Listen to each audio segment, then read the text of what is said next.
Every time people started asking me about being an archivist, I always say, I'm not an archivist by profession. I didn't get any formal degree because in the Philippines, there's no formal degree granting program yet to a researcher.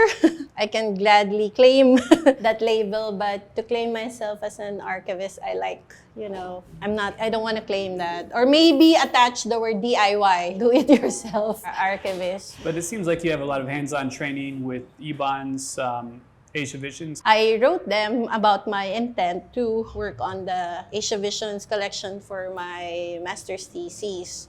It helps they know me in a sense that since my involvement with organizations, whether people's organizations or NGOs, prior to my being a grad student then, it helped to establish that research agenda, that's why I'm interested in particular to the collection. So they asked me to do an inventory and I said it's a win-win thing because doing an inventory would mean that as a researcher, I'll get the information that I need firsthand because I'm gonna work with the collection itself hands-on. They want an annual inventory. Parang that time, the last inventory was 2010, sorry. They gave me parang 2 inventories. The previous, the then recent inventory was in a logbook, handwritten. And prior to that, another inventory before 2010, there are files, parang computer files printed. So there were soft copies of the inventory. So I was able to print them out and use that to cross-check, to cross-check with the inventory that I was doing then in 2012.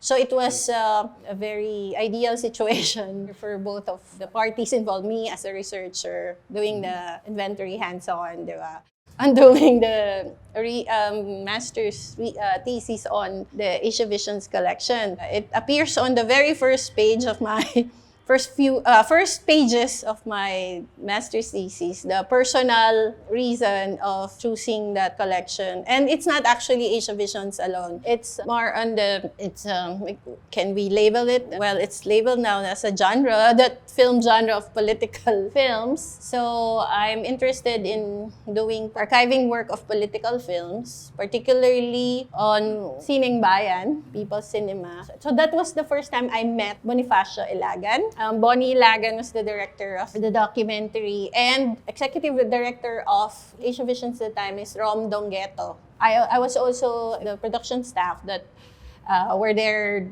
for that shoot. Ron Magbuhos, Papag. He's one of the newest, parang youngest young members of the Asia Visions kasi he joined Asia Visions in the 90s. And Ariel Saturay, he's the one naman, he's not one of the founding core, pero he joined around late after Menjola Massacre, after that to, basta 80s period pa rin. So that's it. So those were the people that I came to work with for that production, even for just a short while. And that proved to be something, it's a foundation for the future endeavors. Actually, he was the one who prodded me to do I was thinking of doing research on Asia Visions, etc. But I was choosing between topics during, the early years of my master's. And when I conversed with him, parang he said, oh, just do the Asia Visions, people are dying. Parang that time, so when he said that, Lito Chongson, the founding director of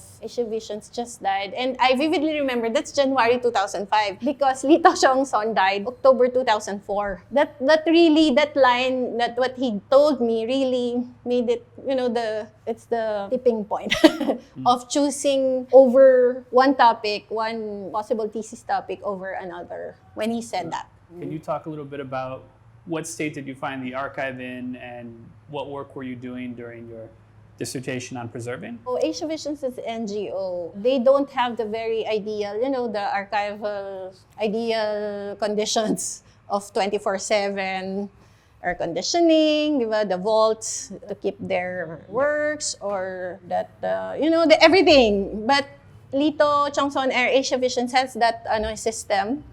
They were meticulous, I could say. Because they even have a library, Asia Vision's library, where the testimonies of like Ariel Saturay, they were saying that Lito Chongson really made sure to parang fill in their own library with film books, whether it be on parang film styles or it's really a programmatic way of learning. But they don't have that program like enroll in a formal schooling for film production. But in their own, they are conscious to study. Because Lito Chongson, if I may add, prior to Asia Visions, he was into theater. He's with PETA, the Philippine Educational Theater Association. He's a theater director, so he's with Lino Broca.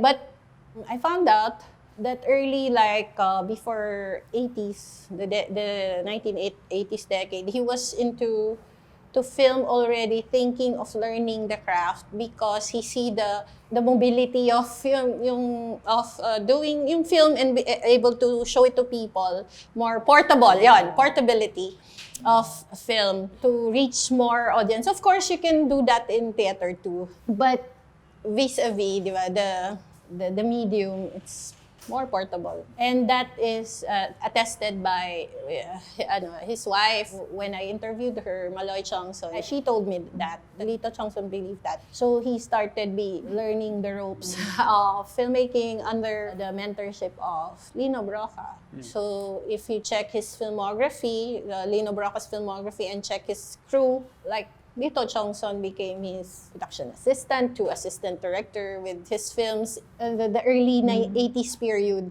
he's always involved. He quit his day job in the government sector. He invested, getting from his day job his stuff, like his camera, editing equipment, etc. For a short period, Asia Visions was named CABS, a Creative Audiovisual Specialist. Parang they were still trying to look for a name that they're really very, confident and that would embody their principles. So they decided on Asia Visions. It's a conscious effort of choosing AV to represent, and the choice of Asia and that vision. And basta those philosophies associated with the words of having that vision for not just the Philippines, but maybe that Asian perspective, etc.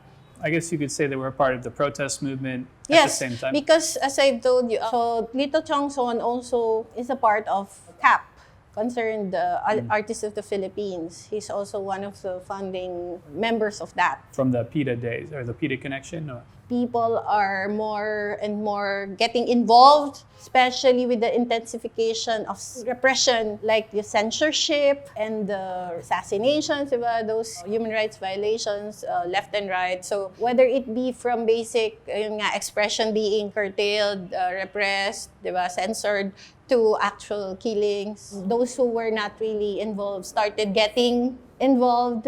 But in the case of Lito Chongson, we can say PETA, the very nature of PETA's existence is, we know this our principal, theater artist that has that orientation towards, working for a social cause, for example. So that's very logical, his involvement with CAP and Asia Visions too. Do they have manifestos, or what sort of debate was happening in terms of the aesthetic approach at that time?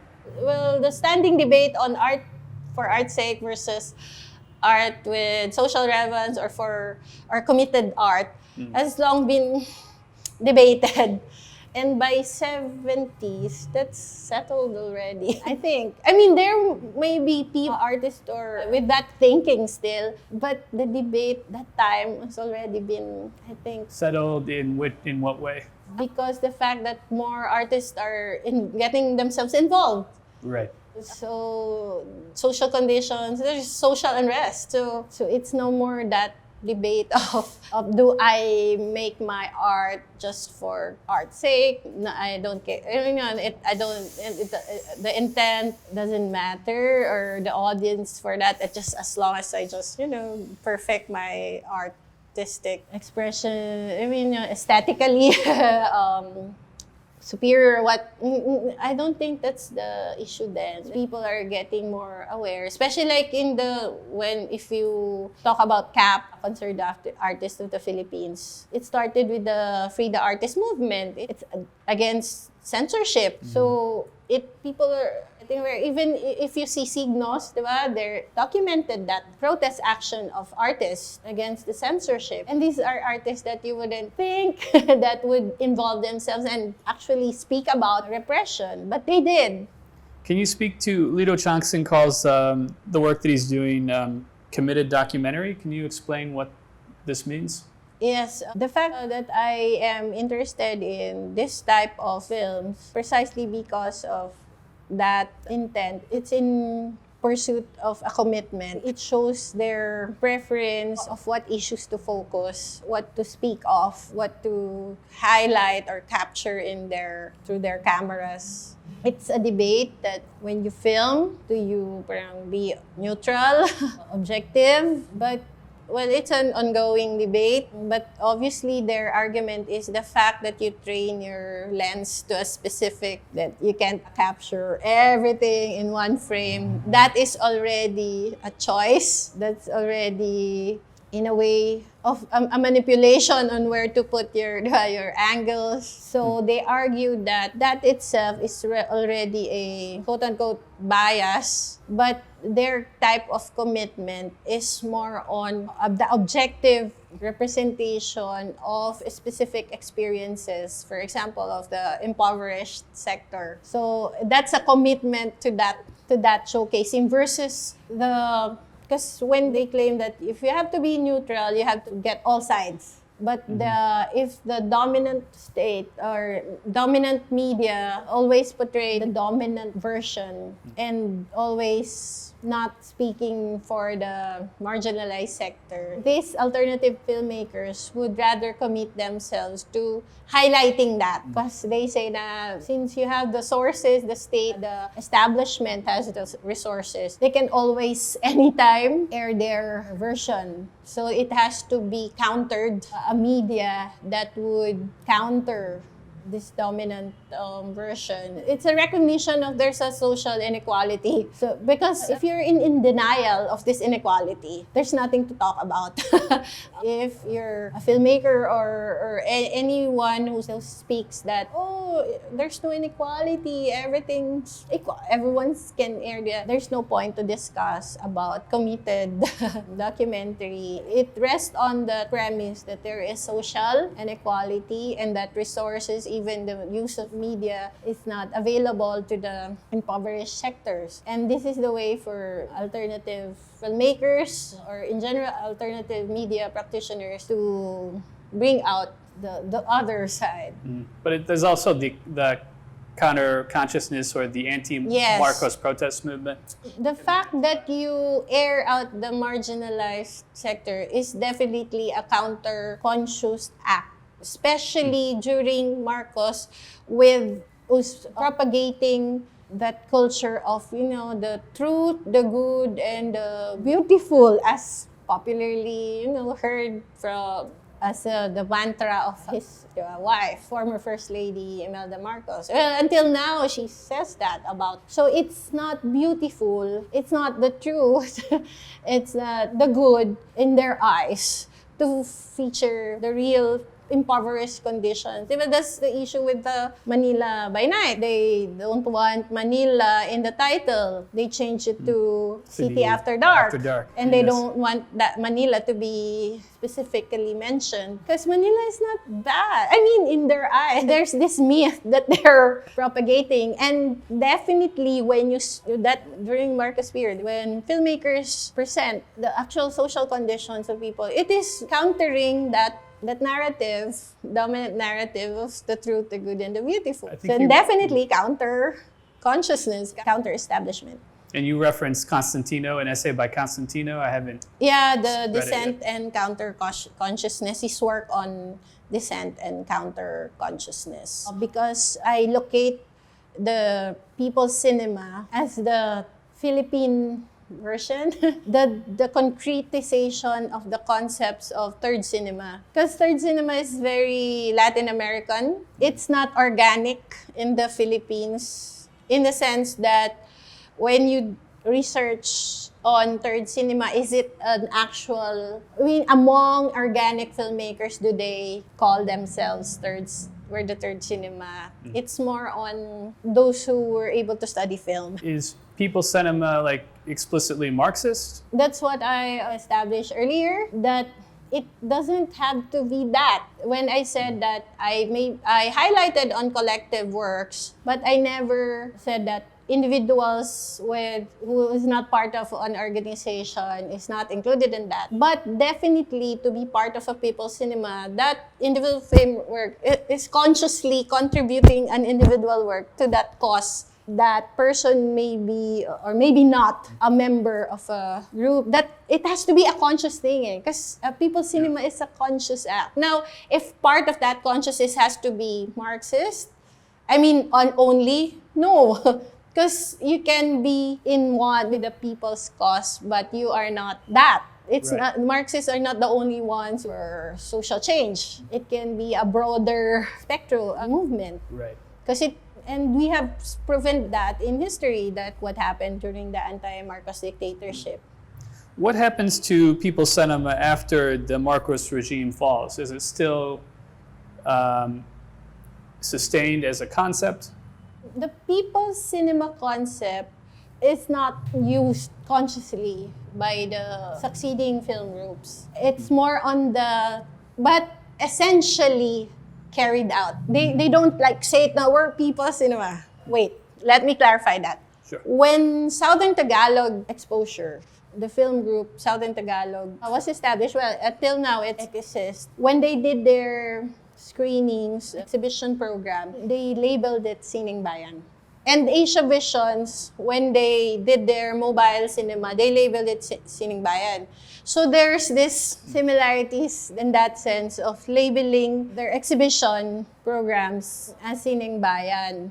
But was it a conscious thing that all groups use that? No. In other groups, they don't call their screenings as Sining Bayan. But when you dissect what they're doing, the tradition and the politics that is embodied in people's cinema, you can see that as exemplified in the experiences of Asia Visions and Alter Horizons. You can trace that you can see that still in the present generation, the wave of political film groups currently. Can you explain what was Sining Bayan as a mobile cinema?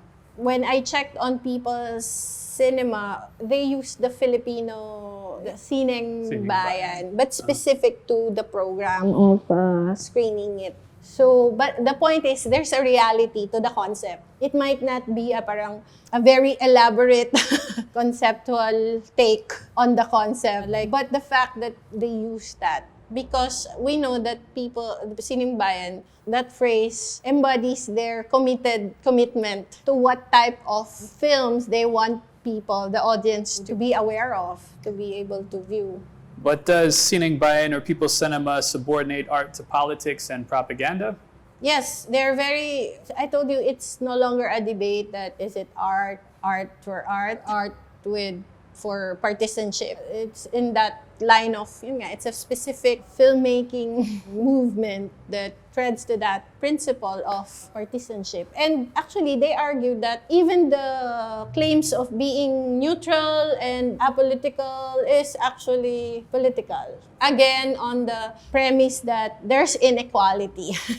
So when you say you're neutral, you get to be eaten by the stronger dominant force. And in this case, it's the mainstream, commercial, profiteering, status quo kind of filmmaking. So do you want that? Parang you're neutral about that. So in effect, you get to be, but when you're partisan, you change that. So I think there's no debate already. Isn't the task of an artist to innovate and fight against the traditions of the older generation? Not anything from the old generation is bad. Old traditional forms, you don't take them all as something you need to throw away. What the attitude is, even if it's old or traditional, the question is the content. How this forms, the traditional and the old forms still. Because even if it's new, but it's for oppressing and for selfish, if it's oppressive, even if it's new, it's oppressive. Even if it's new, it's for a very selfish cause. That's also a problem. So the old and the traditional is not really a problem. But if that old and the traditional will be used to stifle, kill whatever development should be pursued, that is the problem. Being, they say, a fetter, that's the problem. So it's really a combination of the traditional. So when you say, if it's the tradition, it's the mainstream, that I would say even that my stand is, even commercial films, I would respect. I'm not against the entirety, like no mainstream commercial films. That the point is, make it for the audience, for their development, and not to dumb them down, Do you have any other interesting stories, or do you want to tell that story? Asia Visions existed officially as an NGO, 85, when it sought Securities and Exchange Commission accreditation, 85 to until the late 90s. But so as we speak, it's no longer existing. It's dissolved. In its bylaws, its articles of incorporation, it's stated there that in the case of dissolution, it can select a recipient or a custodian of its receivership. That term is receivership. There's a provision for receivership, act as custodian of their equipment, their works, etc. So in that case, it fell on Ibon that task of being the custodian of or receiver of the Asia Visions collection, because Ibon, as belonging to same network, they work together in projects, etc. They're strong. When I interviewed the members of Asia Visions, the staff of Asia Visions during the late period of 90s, they said that they still tried to help Asia Visions exist, and they sought the help of Ibon to make that a possibility of sustaining Asia Visions via support of a strong existing institution. So that Ibon is a strong NGO, an institution that they were able to seek help. But well, as it happened, they weren't able to really sustain that effort, and they had to, officially, Asia Visions, let's say, died the natural course of dissolution. So, de facto, Ibon became the receiver and custodian of the collection. And their original office was in the building next to CFA, Communication Foundation Asia, in Santa Mesa. And during that time, they have their staff in charge of administrative, this housekeeping or janitorial task. Also was assigned to maintain the collection. And he's very meticulous in doing so, regularly winding the tapes, checking the U-matic, the beta VHS collection. I mean, it helped, even if I told you earlier, it's not an ideal situation, no 24/7 air conditioning, etc. But the fact that he was able to do that in a consistent manner, the collection survived. So late 90s to present, the collection's still there.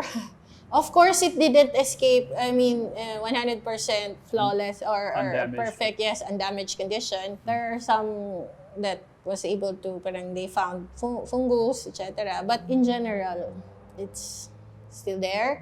But of course, we have to do something about it because we cannot rely on luck alone. We still don't have a exclusively mandated audiovisual archives, especially in the national level. It's everybody's effort to archive. As Bon Olgado said, we don't just need centralized AV archiving. We need decentralized efforts too. And the best is, the community-based, the grassroots-based efforts. So even it might be, it just involve a specific area, but the fact that you're contributing to that And imagine it too if that becomes widespread. But still hoping for that National Audiovisual Archives in the soonest, hopefully, future.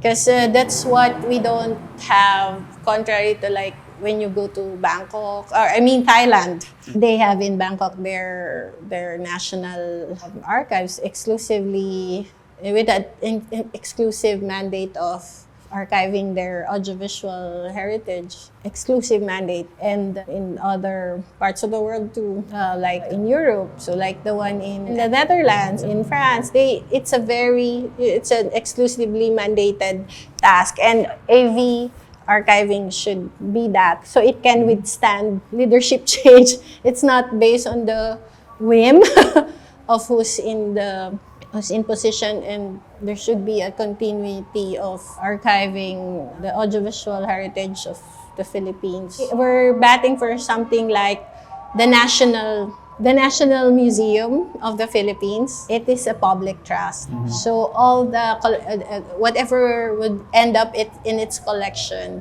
it's not a corporation. Right. So, as a public trust, the Filipino people can be secured that it remains in that collection. So you cannot like sell Right. the collection. It should be safeguarded as such. Because now, when you interviewed ABS-CBN, it's private and it's state-of-the-art, etc. So it has the merits of what should be observed in AV archiving with its restoration work. But if we look on a larger perspective, since it's private, the intent is, of course, more on the pursuit of its commercial interest. What they curate or prioritize in restoration is, of course, still in the realm of being a corporation. And, of course, government public trust, state public entity that works as a public trust is definitely orientationally different.